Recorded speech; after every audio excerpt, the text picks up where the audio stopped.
Welcome to Radhika's kitchen. ரொம்ப சூப்பரான ribbon வத்தல் எப்படி செய்யுதுன்னு பார்க்கலாம் வாங்க. 1 கிளாஸ் அரிசி மாவுக்கு 1.5 கிளாஸ் தண்ணி கரெக்டாக இருக்கும். எந்த பாத்திரத்தில் நீங்கள் அளக்குறீங்களோ 1 கிளாஸ்க்கு 1.5 கிளாஸ் சேர்த்துக்கணும். உப்பு தேவையான அளவு, 2 ஸ்பூன் சீரகம் சேர்த்துட்டு நல்லா கொதி வரப்போ கேஸை மீடியம் ஃப்ளேமில் வச்சுட்டு அரிசி மாவு போட்டு களி கிண்டிக்கணும். உங்கள்கிட்ட களி கிண்டுற கட்டை இல்லைன்னா நீங்கள் பருப்பு கடையிறதுல அந்த கட்டையிலேயே களி கிண்டிக்கலாம். ஒரு அரை மணி நேரம் மூடி வச்சிடணும் களி கிண்டி பேருக்கு. கை பொறுக்கிற சூடு வந்ததுமே கையை தண்ணியில் நினச்சிட்டு இந்த மாதிரி தட்டு வச்சு உருண்டை பிடிச்சி இப்போ முறுக்கு புளியத்தில் நம்ம போட்டுக்கலாம். ஈஸியாக இருக்கும் இப்படி செய்கிறதுனால.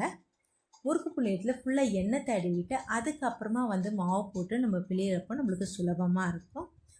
நல்ல காட்டன் துணியில் பிழிஞ்சு விட்டுடணும். எங்கள் ஊர் வெயிலுக்கு எனக்கு 3 நாள் ஆச்சு இது காயறதுக்கு.